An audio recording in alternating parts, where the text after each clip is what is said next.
Book 4 now, friends. Book 4 with 45 handwritten pages rather. In the TAM edition, it's from page 104 to 150, so it's almost 50 pages in its original language, is the third longest book, or Váḥid, of the Bayán Farsi. In the Nicolas French translation, book 4 is exactly 92 pages in length, which is in the Le Bayán Persan, volume 2, pages 75 to 164. So the longest book so far, and it is going to be the longest, is book 2. The second longest is actually book 5. And then book 4 is the third longest book here. And we're going to split this into 3 parts. I'm going to give you 1/3 of it today. And then the other 2/3 is going to be in conjunction with a large section of book 5. I mean, we have to kind of go based on the extent that there's no equal division. And, as we discussed it, with the organizers of this course, it's just not possible to just say, okay, we'll do 2 here and 1 here. So, so we'll just, it's very, very organic. So, again, with book 4, unfortunately, it's very small sections have been translated. Only 2 selections have been translated, and that they happen to be in chapters 12 and 18, which would be in the third part that I will be covering. So today, we're going to be covering, again, some new grounds. Some of this stuff is, again, it's beyond our discussion, you'll see. But again, I have a few things to share with you here, and let's move forward. So book 4, chapter 1, it begins with these words, on that the primal point hath 2 stations. So this is about the stations of the Bab. This is one in which he speaks on behalf of God, and the other where he speaks that which is unrelated to God. Very interesting. This latter station, he says, is that of servitude, wherein he, the Bab, worships God by night and by day. This echoes, again, the statement that Bahá'u'lláh, both in the Kitab-i-Iran and the Epistle to the Son of the Wolf, where he talks about the manifestations of God have a dual nature. One, that they are one and all the same. So if they say, I am God, they're a perfect mirror of reflecting the light of God. And then if they say, I am a servant of God, it's because they have died in themselves and they're living in God. This is a very important concept that Bahá'u'lláh has expounded on, and both in those two documents, Epistle to the Son of the Wolf, as well as the Kitab-i-Iran. So here the Bab is also mentioning this, that there is one, that he is, everything he reveals is from God, pure and simple. And then there's a part of him that he is the servant of God. So there is the part, I would look at it this way, the part that he is the manifestation of God, and the part that he's a man. He's a Mirza. He's basically Sayyid Ali Muhammad. Sayyid Ali Muhammad al-Shirazi as a person, and then we have Nuqta Ula, the point of the Bayan, the primal point. These are where he is in the capacity and the station of manifestation of God. In the next line of this chapter, the Bab continues by stating the substance of this gate or chapter is that the Almighty Lord hath created 2 stations for the Sun of Truth, Shams Haqiqat. One is the station of his invisible essence, Ghayb Zat'u, and the manifestation of the Godhead, Mazhar Uluhiyat, who reveals divine verses on God's behalf. So again, he elaborates and goes on to, and it says, and the other one is the station of servitude, Maqam Ubudiyat. So you have Uluhiyat, Mazhar Uluhiyat, the manifestation of the Godhead, and Maqam Ubudiyat, the station of servitude. and where he submits to the will of God. And you have seen some prayers by the Bab where, those prayers are essentially him speaking as the person, as the person of Sayyid Ali Muhammad. And again, they're very soul-provoking, very heart-rendering, and they're just beautiful about him as a person, and and this conversation that's having with his creator, with his Lord, and so on. And again, that symbolizes our as creatures, our connection with our supreme creator. So the position of the manifestations of God are very unique, that they possess this dual nature. They have this duality that bridges the world of existence and the world of God, and the contingent world and the world of God. Moving on, this is a rather long, it's actually a second longest chapter, but that's all we're going to talk about, because the Bab gets into really, again, deep and profound discussion of this. But the underlying theme is what I just explained to you about the dual nature of the manifestation of God. Again, we don't have any other translations of it in what little I provided you here. So moving on to chapter 2, book 4. It begins with these words: all that can be returned to the point of the bayan, كل ما يرجع إلى نقطة. Okay, so it's in Arabic. This is the kind of like the title of it, is returnable to God, and whatsoever is not returnable to him is not returnable to God. Very profound. This yarja means, it comes from raja'a, which is and you've heard derivatives of it like mi'raj, ascension, the ascension of Prophet Muhammad, mi'raj Rasulullah, and then you have so this yarja, so it's basically it's return, and the return. Now here, the return is very pregnant. The meaning of the return is pregnant. So here he says, all that can be returned to the point of the bayan is returnable to God, and whatsoever is not returnable to him is not returnable to God. Okay, so again, I just give you a sense. Now he goes on and talks about this, and wow, it's incredible. But I just wanted to tell you that, just to give you a clue of this chapter, and exactly in Arabic it says kullama yarja'a ila nuqta. Okay, so everything that can return to the point. Okay. Anyhow, moving on to chapter.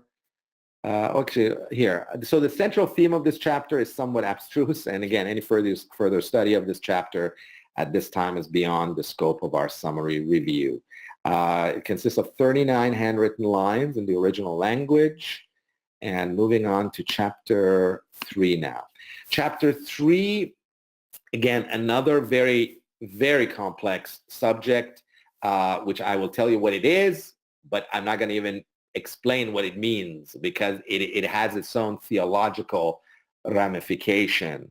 For those of you who study Shia Islam and all that, you may want to pursue this, but this is very specific. So the Bab discusses and reaffirms the doctrine of al-bada, which makes his commentary on this belief somewhat esoteric. It is really beyond the scope of our brief overview to get into a detailed analysis of the Bab's exegesis, which is exactly that, on this notion and ramification of this popular Shia doctrine.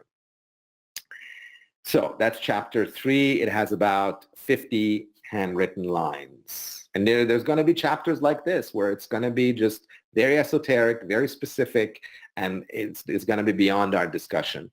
That's one of the reasons it has not been translated. And in fact, neither Dr. Saidi nor the World Center have quoted or translated or discussed this. So there must be a reason, and there is a reason, because it's not, as a priority, if getting into some of the other more important concept of this voluminous book. In both chapters 4 and 5, the Báb delivers a rather abstruse exposition on several mystical topics, as well as the condition of those who believe in the religion of God.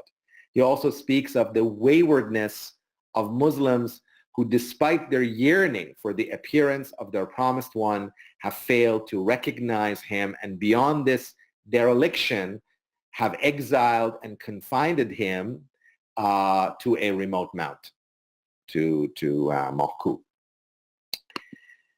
In chapter 5, in the midst of all this discussion, he's discussing several of these theological issues, which is very fascinating. The Báb gets into it, and then suddenly he introduces some very new and novel command, idea, notion, concept, law. And here, in chapter 5, this is the first explicit law that we are now in his book of laws. This is a book of his laws as well, but it's also a doctrinal book. So it really is unlike, Kitab al-Aqdas is a lot more brief and very succinct and to the point as far as the laws, do this, don't do that, and so on and so forth. Whereas the Báb's, it encompasses so many. It really is. And he says everything in existence is in the Bayán. So that's why it's very extensive, perhaps.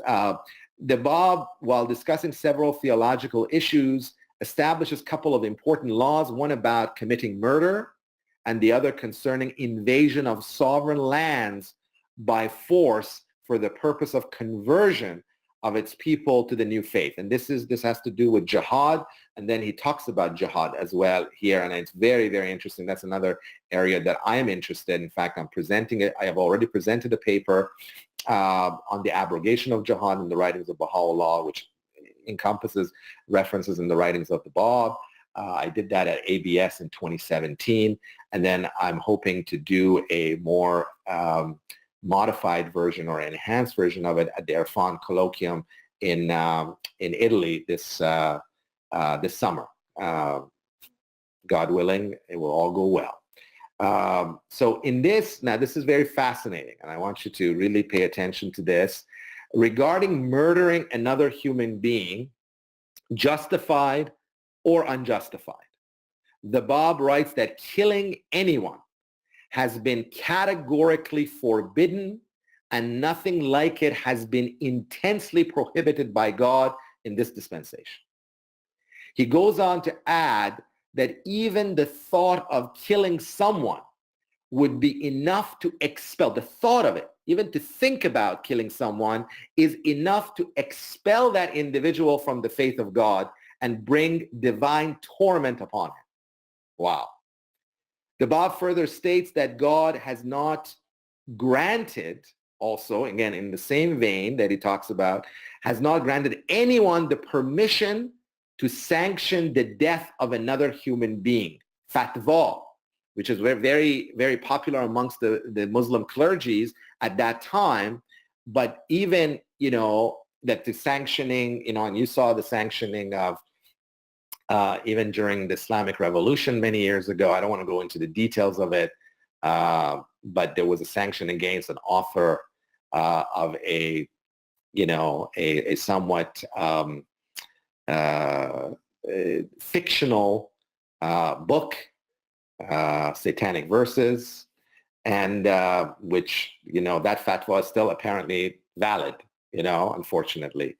So here the Báb states that God has not granted anyone permission to sanction the death of another human being under no condition, circumstance, or situation. And I brought you the original, so I will read it. خداوند از نفرموده که کسی در بیان فتوای قتل کسی را دهد در هیچ حال و در هیچ شأن و در هیچ مورد.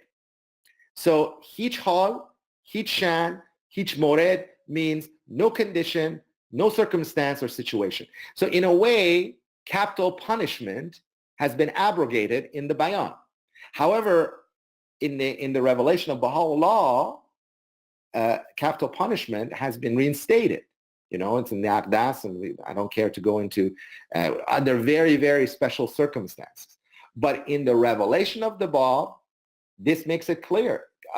no, even a government cannot sanction the death of someone, because he says under no condition, no circumstance or situation. So you cannot kill anybody. And he goes on extensively and says, you would not be, in the sight of God, part of his revelation. God disowns you if you even think about it. I mean, it just very, very clear. Now, I want to bring this into perspective a little bit for you. In the early writings of the Báb, and I discussed this in my paper, but it's worth mentioning here because it's relevant. In the early writings of the Báb, like Qayyum al-Asma, he talks about jihad, that jihad is sanctioned, but then he gives a very important caveat. He says, only if permission is given by me, okay? And he never gave permission. In fact, the three Bábí insurrections were defensive jihads. They were more defensive. They were not actually a jihad. To be honest with you, they were not even jihad. They were just defending themselves from the onslaught of the enemies. If they would have been given, in fact, many of the Bábís were waiting that the Báb would give his command that they would absolutely decimate, the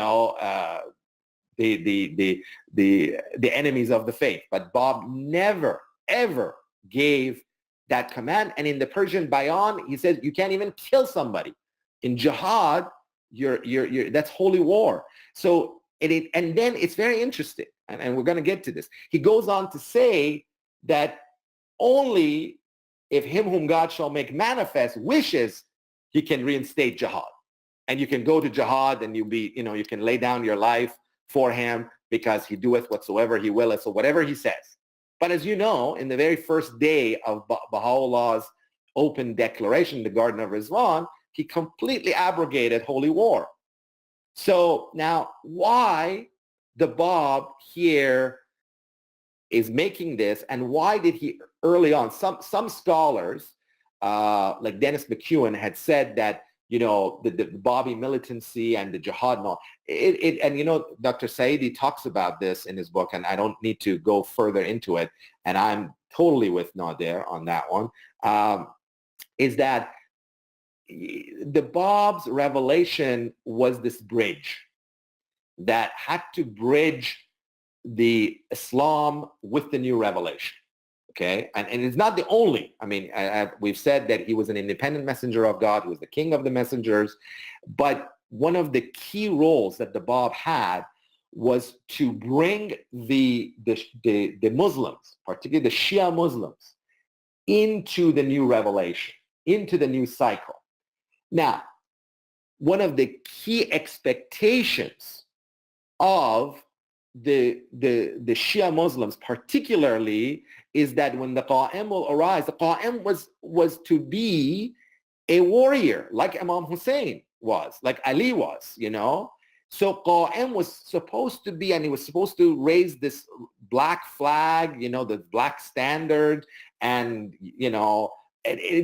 he was supposed to be, and in some ways, the way the prophecy of Jesus being the Messiah, being the King of the Jews, and he shall have, a sword that will conquer East and the West. And again, those were all symbolic, as we know, that Jesus was one of the gentlest, and meekest of all the prophets, and certainly nonviolent in any shape or form.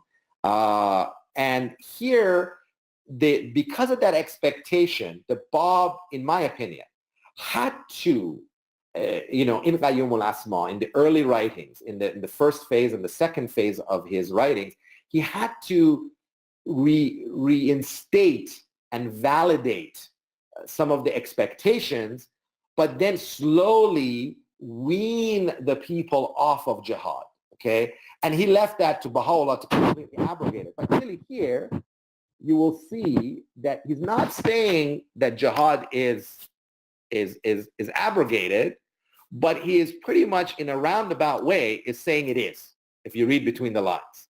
Because he said you can't murder somebody. He said no matter what, you cannot kill anybody. No one can kill another human being. So, I mean, in a jihad, you'll have to kill somebody. I mean, it's part of it. It's a war, and the people are going to get killed. So so here, the emphasis is that on the individual, but also he talks about even sanctions, because many of this holy war, even in Christianity, the sanction was the ecclesiastical leaders, the religious leaders, like the Pope, who sanctioned the Crusades and so on. It was a so-called a divine command. So it was sanctioned, and the clergies of Iran at the time, part of their fatwa was and is today that if a clergy, they have the right to take life, basically, to basically sanction a death of a heretic, and the faithful are supposed to obey and go kill that individual. Okay?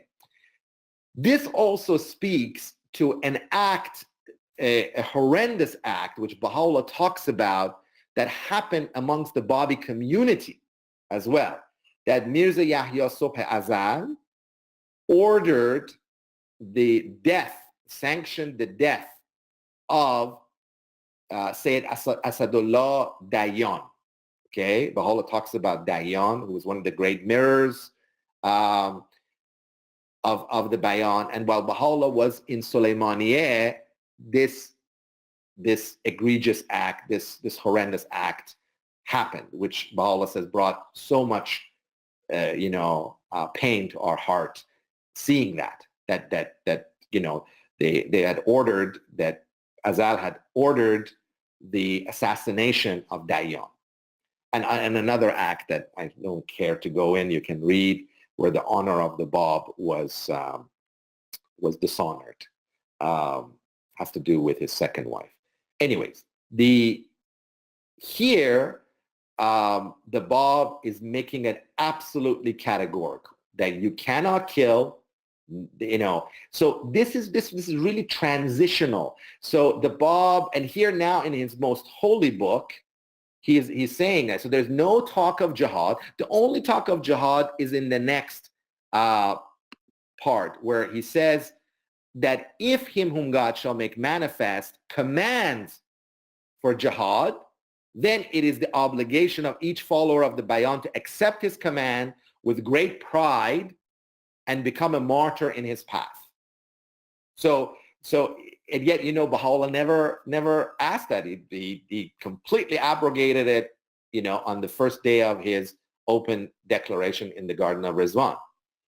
So it's a very significant transition here, friends, that you're seeing, that how beautifully, how progressively the Bab is taking the concept of jihad, very fiery, very, prominent in the expectation of the Qa'im, and he acknowledges it, to validate the fact that he is the Qa'im, in some ways, and then he changes it. He slowly transforms that into nonviolence.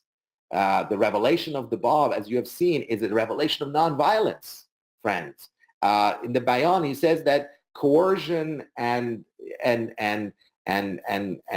fighting has never been and never will be the way that the word of God is promoted. And this is why he also says that no permission has been given for invasion of any land, because invasion of a land is for the purpose of conversion. That's jihad. So you see, he doesn't directly say jihad is annulled, but he is saying jihad is annulled by saying, in two instances, you can't kill anybody and you can't invade anybody's land.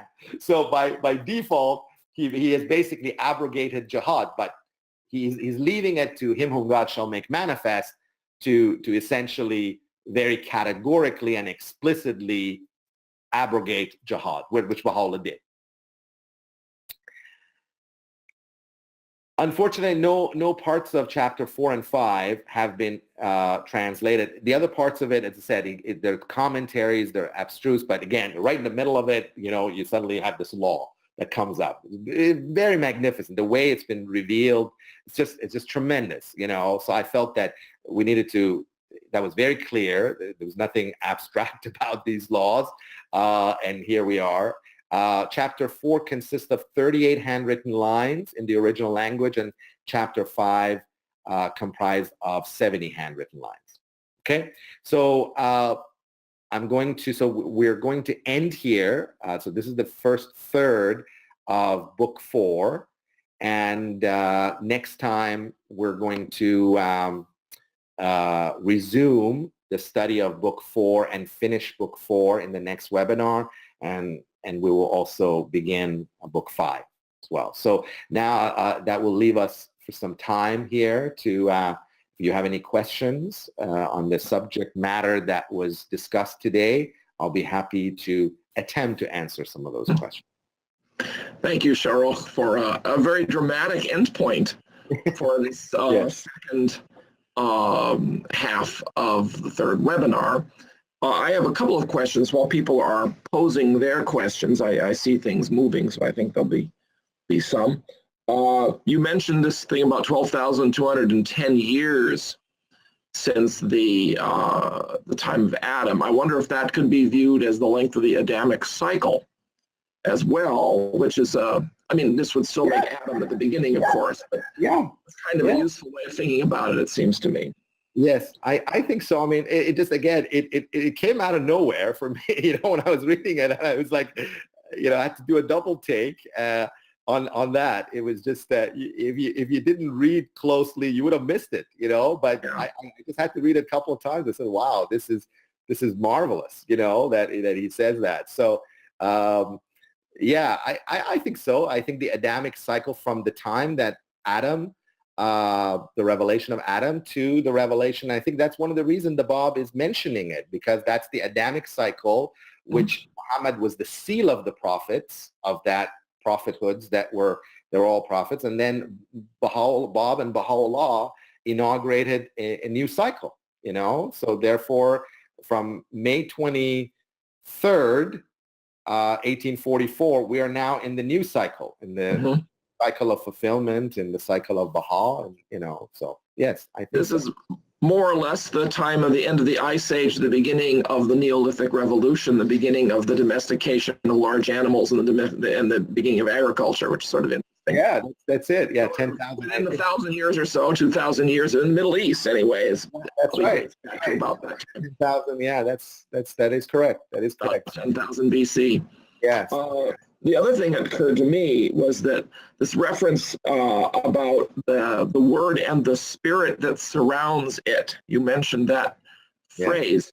It seems to me somewhere that Abdu'l-Baha says that the Holy Spirit comes from each manifestation after the death of the manifestation, the passing of the manifestation. So I wonder whether this reference to the spirit that surrounds it is really a reference to the Holy Spirit, or at least one of the ways of understanding the notion of the Holy Spirit. Perhaps. I'm still not very clear on the whole concept of the Holy Spirit, because again, these are terminologies that that has been, you know, they're somewhat, some of it has been, you know, popularized by humanity, and then, you know, in some ways the manifestations in each age use that to clarify certain things. Like, for example, these worlds of God, these, you know, Hahut, you know, Lahut, Jabarut, Nasut, you know, this is a very much of a Sufi thing. And then there are references by, you know, by the Bab, by Baha'u'lláh to them. But as I've said, because I was very interested to see whether these were very definitive so we could actually define and identify them. And when I did research, I realized that, you know, Baha'u'lláh, I mean, he dignifies making a reference to it, but he doesn't describe what happens, what's exactly the definition of for example, you know, Hahut or Jabarut, you know, so it's more of a notion that is brought forward by the Sufis, you know, and so on. So again,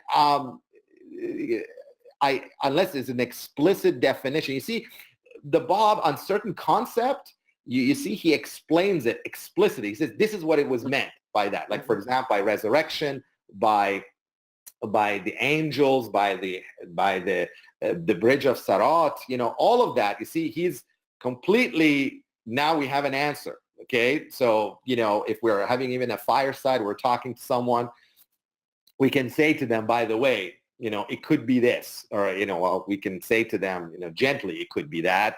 But we know it is because God had, through the Bab, has explained what is meant by it. So I think unless we have a very definitive answer that the Holy Ghost surrounds the words of God, then I would just say, just stick with what the Bab says is the Spirit. He actually uses, he could have said, Ruhul Qudus, which is the Spirit, or Ruhul Quds. But he didn't. I didn't read that, So he says the Spirit, that surrounds it, Ruh, that surrounds it. So again, it could be some type of a special Spirit that is specific to the revelation, and that permeates and affects us. And this is something we all have experienced as believers, that you read a certain passage and you say to yourself, oh, that passage speaks to me. That passage really resonates with me. That passage inspired me to do things, and we all have had that experience. And I believe that's what the Bab is talking about. Good. Shidan asks this question. It's a long question, but I think I can read it correctly. In chapter 3 of book 3, he thinks it's chapter 3, we just saw a quote that him whom God shall make manifest will cause the ascendancy of the Bayán, if I remember correctly. Yeah. Would this be part of the rebuttal of the Azali Bayani belief that the revelation of the Bab shall be glorified prior to the coming of he who God shall make manifest? Maybe this means that belief in the Bab will come through belief in Bahá'u'lláh. Of course, in some ways that is true. I mean, we see the, people, we are now, look, we are sitting here in this course appreciating the Bab more because of our faith in Bahá'u'lláh. It is because through the revelation of Bahá'u'lláh, through the commentaries made by the authorized interpreters, namely Abdul Baha and Shoghi Effendi, that we have a much higher grasp, higher appreciation of the revelation of the Bab. No question that it is through the grace of the revelation of Baha'u'lláh that the light has been shined upon the revelation of the Bab. The Bab, as he says in Qayyum al-Asma, that he sacrificed everything, himself, his revelation, his book, everything he sacrificed for him whom God shall make manifest. قَدْ فَدَيْتَ بِكُلِّ. He says everything, completely. I have sacrificed everything. So in that sacrifice, which ultimately led to his martyrdom, is now where Baha'u'lláh in the Kitab-i-Iran, in the Epistle to the Son of the Wolf, in various writings, and then commentaries by Abdul Baha and Shoghi Effendi in dispensation of Baha'u'lláh, that we are now seeing the majesty of the revelation of the Bab. Because remember again, the Bab's revelation was attacked from all sides, and the enemies tried to destroy it and completely wipe it off the face of the map, both in Iran, and that's why there was a fatwa that Baha'u'lláh refers to, that even Sheikh Najafi had ordered for the destructions of all the books of the Bab, where Baha'u'lláh begs him to retract that fatwa. It's in the Epistle to the Son of the Wolf. So that shows that really, yes, it is through Baha'u'lláh that the Bayán is now elevated. It's through the Kitab al-Aqdas. There's references in the Kitab al-Aqdas to the Bayán, reinstatement of certain laws of the Bayán, and so on and so forth. So for sure, I believe that to be the case. Good. Eric asks a very good question here regarding the Bab's reference to the glory of God, Baha'u'lláh. When did Baha'u'lláh adopt that title, and when did the Friends first commonly refer to him as the glory of God? Well, in the chapter, Mr. Balyuzi, in the chapter on Badasht, he actually makes that reference. He says that after Badasht, people began to refer to Baha'u'lláh as Janab Baha, okay? And I've mentioned that in my book as well, in my short book on Baha'u'lláh. So he was known as Janab Baha in Baghdad, Janab Ishan in Adrianople, Janab Sheikh, Sheikh Baha, and they're referring to, but amongst the community, I believe that when he openly declared himself, he became known as Baha'u'lláh. I think that's when he was, I think, post Rizwan, 1863. He was, and later on in Adrianople, and he became known as Baha'u'lláh, and particularly after the most great separation, where which was March of 1866, and soon after that led to the revelation of Surat al-Muluk and his public proclamation, where his Baha'u'lláh, this notion of he is Baha'u'lláh, became more popular amongst the wider audience. But yes, in the early days, up to the end of Baghdad, he was not known as Baha'u'lláh. So it was still somewhat cryptic here. But here, for us, it makes more sense, and you read it and say, wow, I mean, the Bab is actually saying that. And Mr. Balyuzi obviously underscored that. He said, his footnote, he says that Baha'u'lláh was not known as Baha'u'lláh until later. It was in the Bayán that he's first mentioned. And Bayán was revealed probably a little bit after, or in the midst of, the conference of Badasht took place in 1848 as well. Right. This year, 1848, probably like June, July, I think they guess. Yeah. So this is around the time that the Bab was, I think after that, the Bab was transferred to Chehrid, because he, the end of the Bab's confinement in Maku was April, and beginning of April. I think by April 10th, the Bab was in Chehrid. So I think, the conference took place after the Bayán had been revealed. So again, the Holy Book had been revealed, and so they had maybe before it was circulated. Possibly. Again, we haven't really done much historical studies to, we're talking about years, but once we start getting into, months and days and all that, then everything is going to come to perspective. But, we have to do a lot more research on that to sort of get a handle on that. So, I mean, it's definitely a very auspicious year. Definitely, this is the time where things are blossoming. And really, I see that 1848 as the year where the Bab's revelation really came to full bloom. And it seems to me, as I understand it, Baha'u'lláh referred to himself by the title of Baha at Badasht, and then the Bab subsequently accepted that. Yes, seems to me that's what I heard.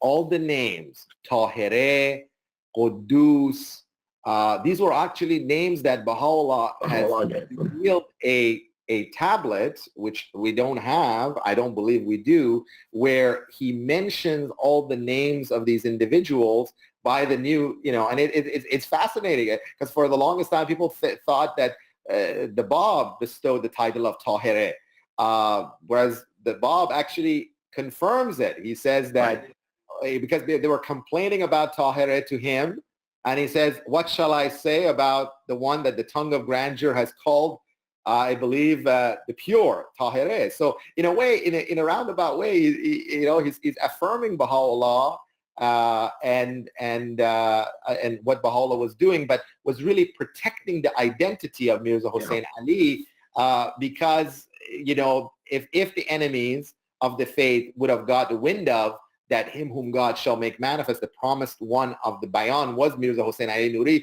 my God, they would have put Baha'u'lláh to death without hesitation, because they wanted this him whom God shall make manifest, this legacy of the revelation of the Bab, to be quenched and to be destroyed. They didn't want anything to continue. So that was the definitely the way the Bab guarded his language in referring to Baha'u'lláh.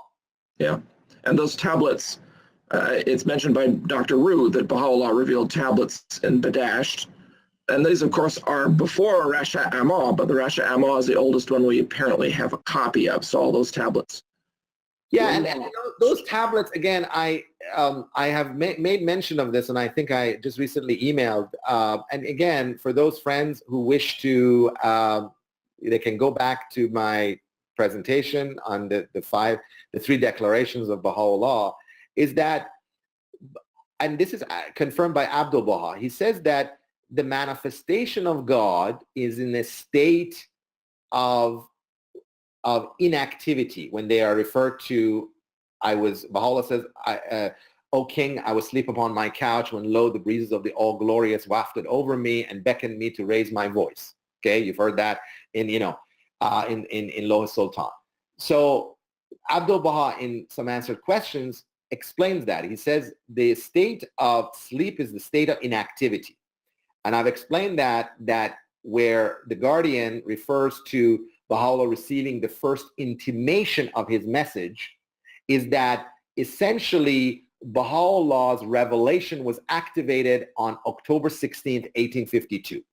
And I believe, and I've said this to someone else as well, to another scholar, that I believe that unless we have conclusive evidence in the form of a written expression by Baha'u'lláh himself, that or we have a historical document that tells us that Rash Amah was revealed prior to October 16th, I will maintain that Rash Amah had to have been revealed after October 16th in the revelation of Baha'u'lláh, because it makes no sense you have a revelation which its time has not expired. Okay, yeah. The revelation of of the Bab was 9 years. It says, and Baha'u'lláh said that has confirmed that the minute it expires on Muharram 2nd, Muharram 2nd, 1269, which coincides with October 16th, 1852. I have written a paper on that. 1852. That's when we had the birth of the Baha'i revelation, and Shoghi Effendi talks about that in that. So the Guardian had stated that he believes that it was revealed in Tehran prior to his exile. I agree with it 100%. Is that it was, as I said, Baha'u'lláh was immured. His hands were tied behind his back. He had that chain. He was in darkness. There was no pen and paper to write this out. Right. So it was revealed, and then it was stored in his memory. And I believe that he may have indicted it. He may have written it down prior to his exile when he was recovering, or on his way to we don't know. But it certainly could be either or.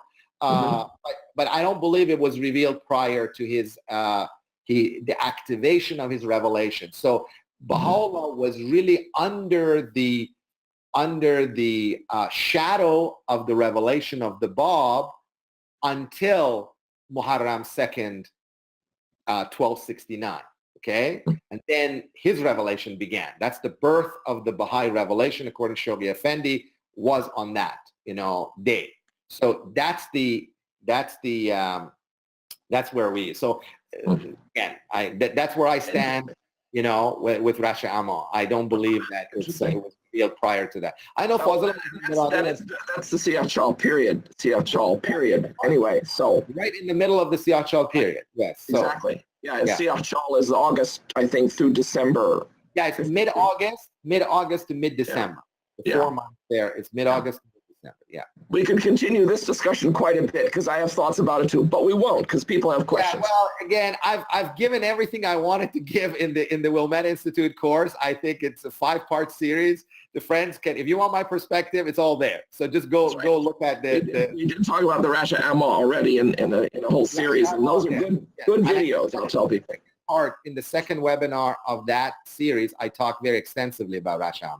Right. Yes. So Eric has a couple more questions here. What does the requirement to only transcribe the Bayán in the best, most exquisite penmanship imply about the creation of and use of provisional translations? Oh, interesting. Very interesting. Well, I think the way the Bab is underscoring this is because in the olden days, there was no, the method of printing, there was no computers, there was no,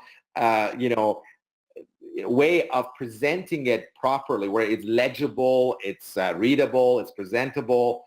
Again, this is my opinion, that really he wanted that they would be presented in the best befitting way. So people who would read it, they would not be saying, because you know what, if we read something, it might be the most beautiful sonnets of Shakespeare or but if it's not presented well, we develop a bit of an aversion because we can't read it properly. It's not coherent.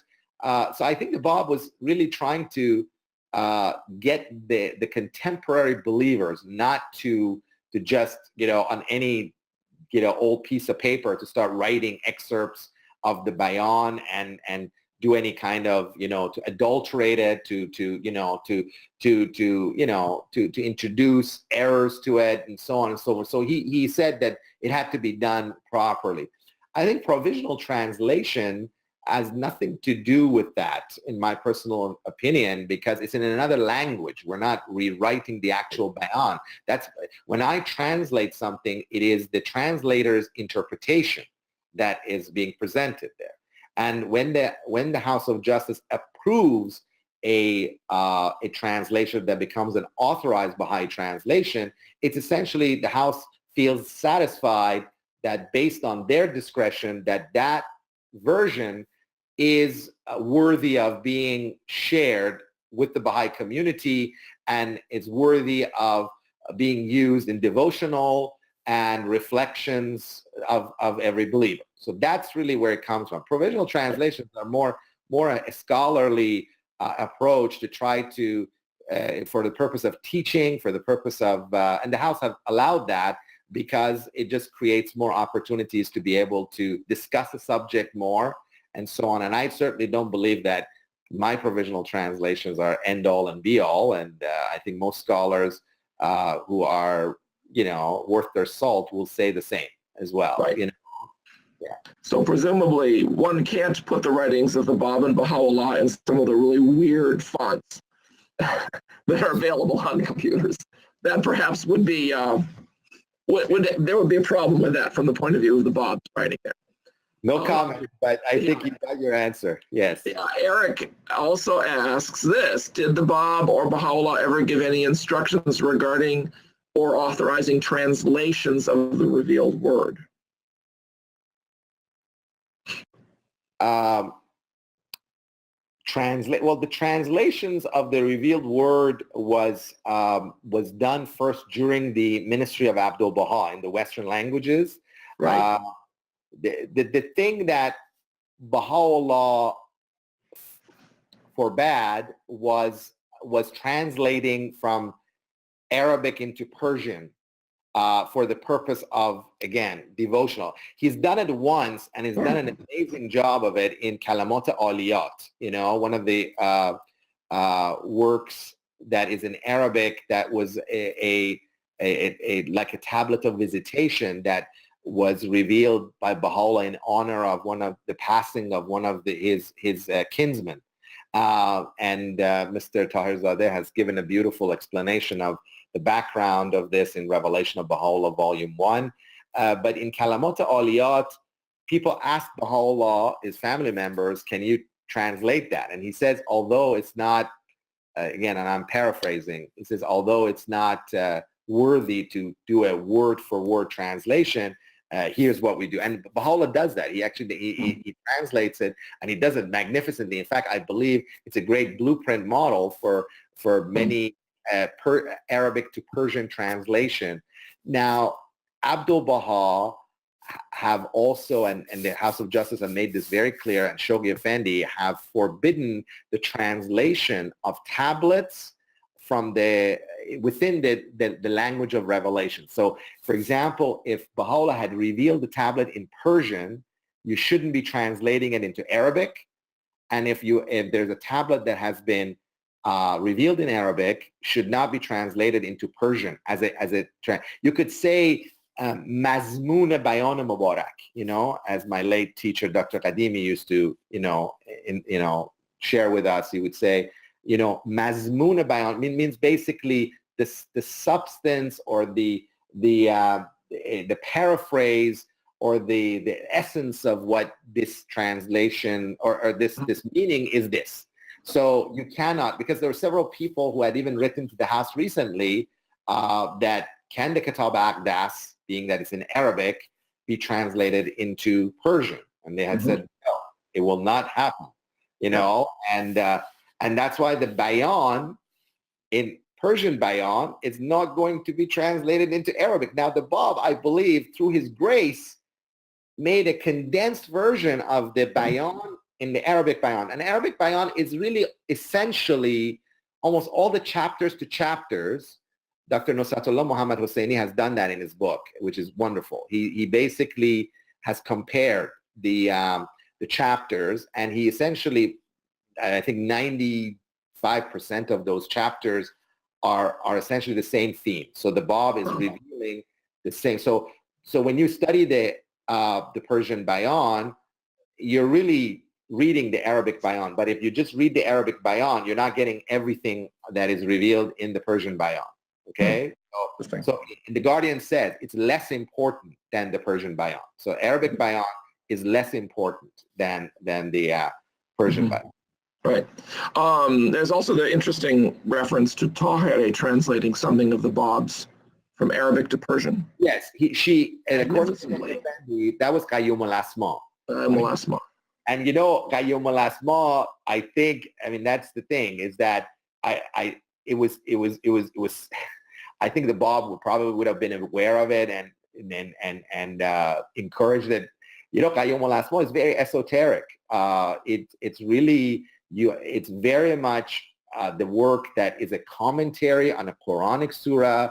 It has very much a Quranic significance, so it's very much of a Muslim, a transitional scripture that is coming from a very Shia Muslim background and bringing it in. So for someone, and again, many scholars even today don't understand the Qayyum al-Asma that well, let alone who know Arabic. So the poor peasant who had just become a Bábí, who didn't understand Arabic, Tahira was doing them a tremendous favor by translating it. She had tremendous erudition and tremendous command of the Arabic language, and she translated it into Persian. I would love to see a copy of that, but the Guardian says, alas, lost, and we don't have it. We don't have it at the Baha'i World Center. Maybe it will appear, but that would be a magnificent work to study and analyze, to do that. But yeah, that again, that was a very exception to the rule, Exactly. And Abdu'l-Baha did indeed give a lot of instructions for Eric to answer Eric's question. Abdu'l-Baha, when Ali Khuli Khan came to the United States, Abdu'l-Baha told him precisely what to translate, the Igan and the hidden words and the 7 valleys and the tablets of Baha'u'lláh revealed after the Aqdas, the Tajaliyat and the Tarazat and the Besharat. These were all translated in the first decade of the 20th century under Abdu'l-Baha's command. And he even said that a committee ought to be formed of English and Persian and Arabic speakers so that the translation could be done by groups. So that was not always possible to do in those early days. Yes. Another question here. It's very long. It's off the bottom of the screen, so it may take me a minute here. When the Bab states that all who fail to recognize the fulfillment of their religion in the next manifestation have broken the covenant, I finally was able to reconcile a statement found in a prayer revealed by Baha'u'lláh for Sheikh Muhammad Taqi, the son of the wolf, an epistle to the son of the wolf. For before today, I had thought it was because the Sheikh had inwardly recognized Baha'u'llah's reality as a manifestation of God. Indeed, I am he that hath failed in duty towards thee, and hath broken thy covenant and thy testament, and committed that which hath made the dwellers of the cities of thy justice and the dawning places of thy grace in thy realms to lament. I testify, O my God, that I have put away thy commandments and clung to the dictates of my passions, and have cast away the statutes of thy book and seized the book of mine own desire. Epistle to the Son of the Wolf, page 5. That's the long prayer Baha'u'lláh puts in the sheikh's mouth, saying this is what you have to confess to, it seems to me. Yes, absolutely. Or could it have been both? And this is Gwyn who asked the question.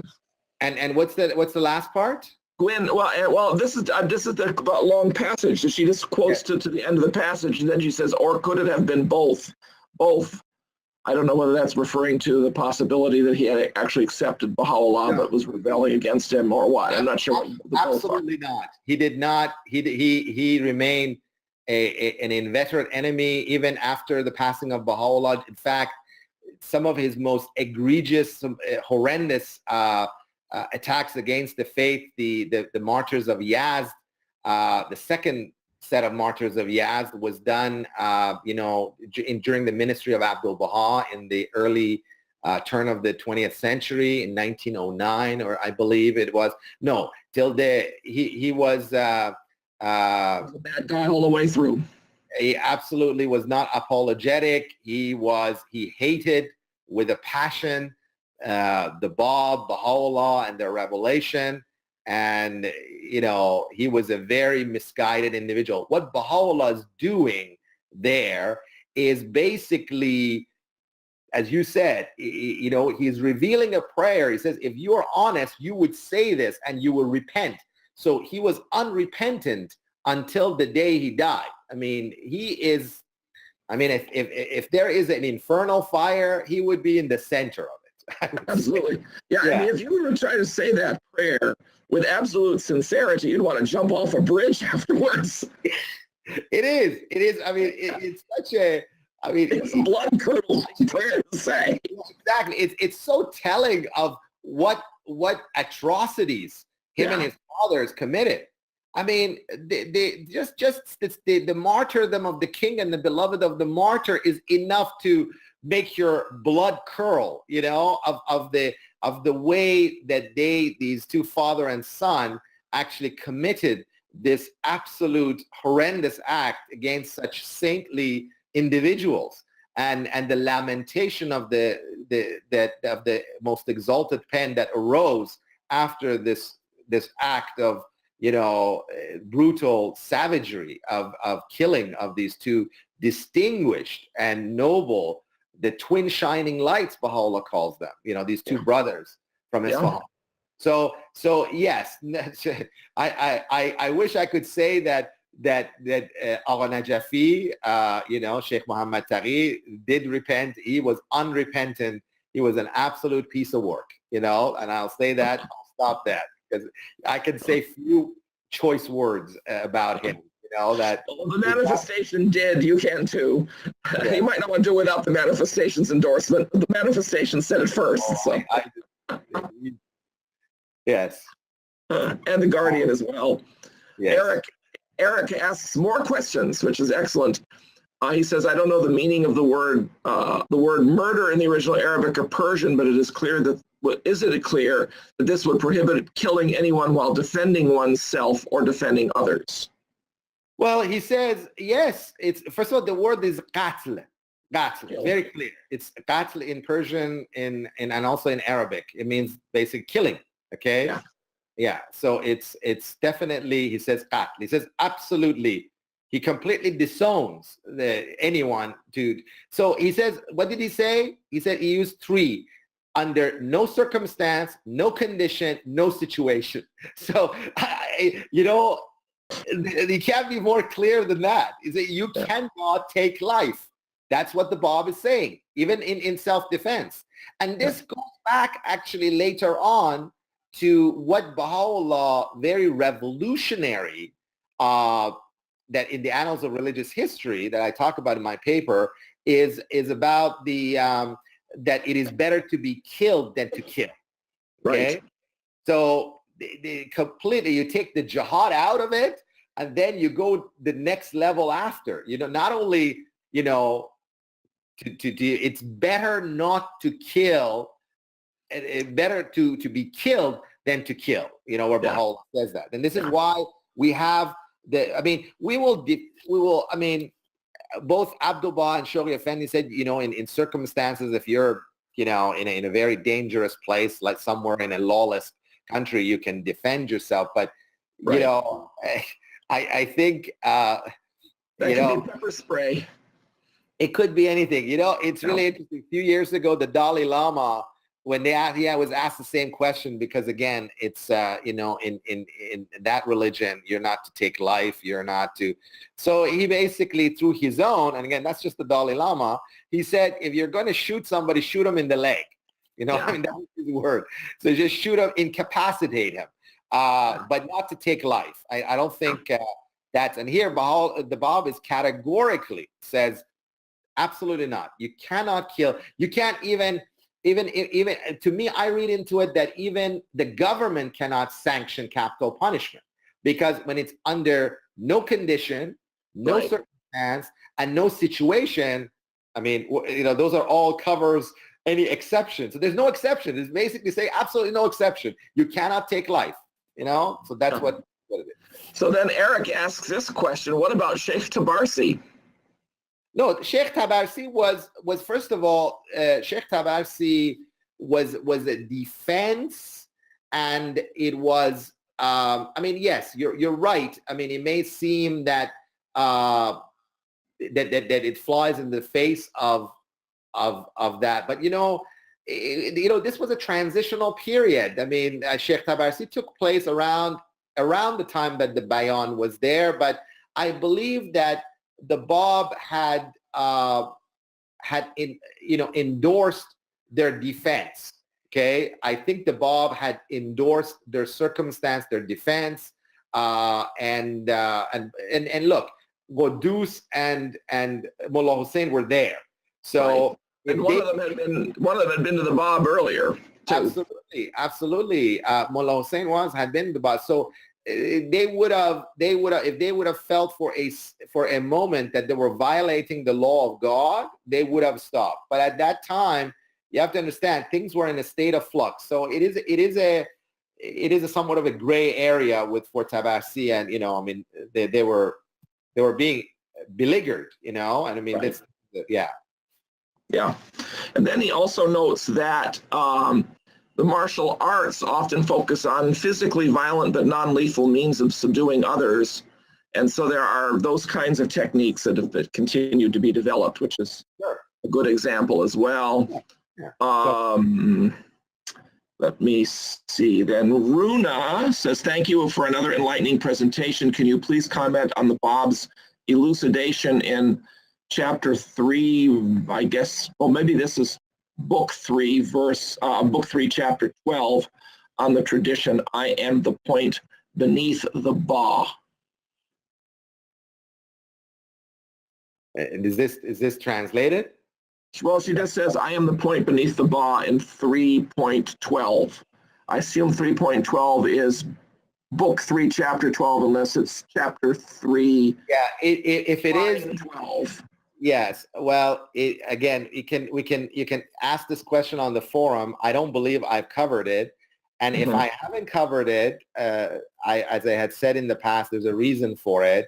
And that seems to be one that may be very abstruse. And it's something, because again, this is this kind of commentaries that are really not explicit. They're mystical, and they deal with mystical aspects. I've tried to avoid here, because trying to translate that, and and this is where Edward Brown gets into trouble with some of these. He tries to translate some of them, and they're absolutely meaningless, some of them, that I've come across. And it's just, we just have to be careful. This would be one of the areas where it would be it's beyond my pay grade, so to speak. Yeah. Okay, that's helpful. Then we have another question from Shidan. Is Baha'u'lláh referencing anything from the Bayán when he gives the death or life in prison penalty for the burning of a house in the Aqdas, specifically to the example of burning a house? Well, Baha'u'lláh doesn't have to give any reference. What he willed to change, he did, and what he will to reinstate. He doesn't say. sometimes he says that in the previous revelation, I recall, and don't quote me on this, but he says in the previous revelation it was written that you must do this, and now we say, yeah, one of them is this. For example, with the law of marriage, Baha'u'lláh says that because the Bab had stated that you didn't need, to get married, all you need is the mutual consent of the two who are getting married. Right. That's it. And then Baha'u'lláh says in order to create more unity amongst the people and the families, we have added the condition of parental consent to that. And again, I'm paraphrasing here. So that's an addition to the already existing law of matrimony. So there are some, and then there's some that is categorically, well, as I said, from what I read in the Bayán, the Bab has abrogated capital punishment, and yet Baha'u'lláh reinstates capital punishment because he doeth whatsoever he willeth. And the Bab had said, whatever, he says that if he completely negates or abrogates the entire Bayán, it would be worthy of him to do so. So that's it. I think we got to read that into that light. And the Baha'u'lláh doesn't have to say, oh, in the Bayán it said this, now I'm changing it. No, I mean, the fact that he reinstates and changes and gives a different provision, then it is. And this is why Abdul Baha had explicitly stated that the Bayán should not be published until the Aqdas is fully published and annotated. Okay, and I think this is the wisdom of it, is that it the writings of Baha'u'lláh supersedes that, and so that's where we have to kind of look at that, Right. Yeah, Runa has an interesting point. She says, Shoghi Effendi in Citadel of Faith says, quote, the Prophet Herald of the Faith of Baha'u'lláh, founder of the dispensation, marking the culmination of the 6,000-year Adamic cycle, inaugurator of the 5,000th century Baha'i cycle. So there we've got 6,000 versus 12,000 years. I don't know. Again, that's a good point, but I don't know. I'm just sharing with you what I'm discovering, in the Bayán. So I mean, maybe others can comment on it. I just found it very fascinating that it was that he specifically says 12,000 years. Now again, this could be lunar years. Who knows? I mean, there was no specificity to what those were, but Bob uses lunar as well as he uses solar in his own age, referring to himself being 24 years old. He's referring to a solar years with the revelation of Islam, the 1,270 years since the revelation of Quran.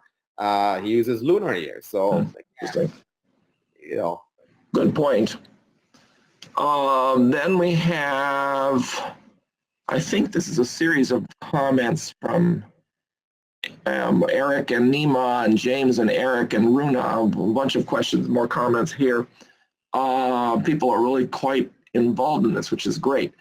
He said, everything I write in parentheses are comments more than questions, so are probably more appropriate for the forums and the mentors. And then Eric says he often fancies imagining that Adam referred to in Genesis is the most recent common male ancestor, the MRCA, that scientists find evidence of. Reviewing some of that scientific literature, it seems that they agree in the existence of a single male ancestor of all humans, but their estimates when he lived generally range from 100,000 to 300,000 years ago. Perhaps the science is not yet accurate enough on this point. That aspect of Genesis is not literal. Yeah, that particular thing, though, has to do with that doesn't necessarily mean there weren't other men around. My father managed to have 3 sons, but none of them are going to carry his Y chromosome on to another generation, as it turns out. So my father's line of Y chromosome is going to die out, and that's what happened. Is that 300,000 years ago, there may have been several thousand or hundreds of thousands of males around, but there's only one whose Y chromosome line is still around. And that's not necessarily the same Adam anyway. So the different ways of thinking about Adam. Runa says, but many of the Persian writings including the Igan, have been translated to Arabic. I knew about not translating Arabic to Persian, but this is the first time I heard about not translating Persian to Arabic.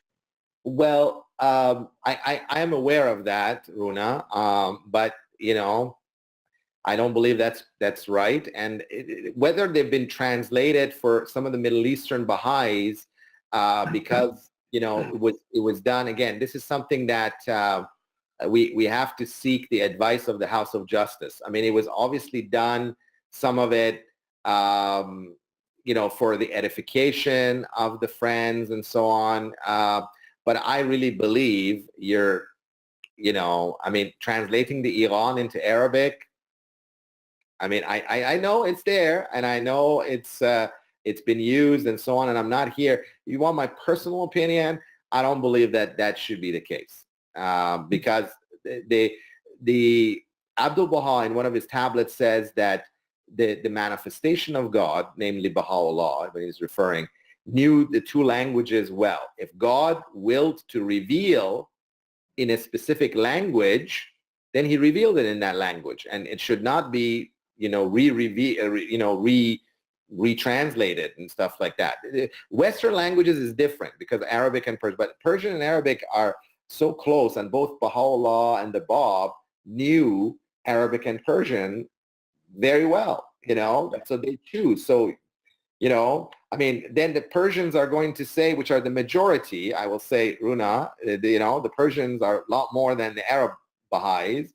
And they have said, well, why is the Kitab Aqdas why can't we translate the Kitab Aqdas? Why can't we translate the letters to the kings? That are all there. And there's so many wonderful. Well, you know what? Learn Arabic, or like others do. And you know what? English. Yeah, or learn English, or learn Persian. If you want to read the language, you want to read the Persian hidden words in its beauty. It's really, you got to read the original Persian. It's very hard to really try to do very different languages. They share a common script, but very different. Grammar, everything. And one is the European language, the other one is a Semitic language. Just different. Again, the House of Justice can do what they wish. I'm nothing against that. I have certain personal opinion. I believe that the revelation should not be translated, to a language where the manifestation himself could have written it in that,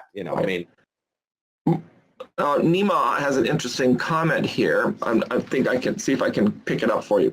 The Bab mentions Imam Hussein abstrusely as Vahjeh Khamis, fifth face, throughout the Persian Bayán, including Persian Bayán 3.7, on the Liqa'ullah. Is this perhaps a subtle admission by the Bab that him whom God shall make manifest is the return of the Imam Hussein as Baha'u'lláh is understood to be? Very good point. And this is one of the reasons I kind of glossed over that. Yeah, I do believe what I think you're on the right path personally. The reference to Imam Hussein, Sayyid al-Shahada, the fact that Baha'u'lláh, his name was Hussein Ali, I think there is the glorification of Imam Hussein as being the Prince of the Martyrs. I think there is the Raj'a of Raj'at Husseini, the return of Hussein, is very much a part of the Shia doctrine. So the Bab definitely is the Qa'im, and the return of Hussein in the Shia doctrines or Shia theology would be Baha'u'lláh. So this is where. So I think I personally think that yes, one can interpret that. Now remember, Baha'u'lláh himself says that the revelations, the word of God, could have up to 70 meanings, 70, could have up to 70 meanings. So this could be one of those meanings. Again, I certainly don't disagree with it personally, but we could be all off base. But it seems that based on the spirit of the Bayán, where he is encouraging everyone and refocusing their attention towards this imminent coming, this him whom God shall make manifest, that I would say that even the reference to Imam Hussein is part of that convergence of the thoughts. So I would say sure. Yeah. James says, and we're almost done here, by the way. James says, I think the point of the rejection of the son of the wolf is that he was unfaithful to the Quran. Well, he was unfaithful. He was only very faithful to drinking wine, and he was a drunkard. You know, I mean, there's no doubt about it. They knew he just he was again, the less we talk about him, the better it is. You know, I mean, okay. He was a very detestable individual. You know, just in every way, and but. Yeah, I think, you know, sometimes this contrast of light and darkness that we're seeing in this revelation, it really is there to show the brilliance of Baha'u'lláh, the revelation, against the backdrop of such dark and horrendous you know, individuals, you know, and the egregious acts that they committed, you know, in the name of religion. You know, I mean, that's really the kicker, if you will. You know, he did it all because he was the defender of the faith of Islam, but he couldn't have been far removed from it. You know, he did everything contrary. So he is, according to the Bab, he will reside in the fire of hell. You know, so whatever that means. Yes, in the next world. Yes. We have a few comments, but I think they're just comments, and since it's getting quite late, I think I want to thank you very much, Shahrukh, for this very lengthy, over 3-hour presentation on Book 3 and part of Book 4, and we look forward to the rest of Book 4 and Book 5 in 2 weeks.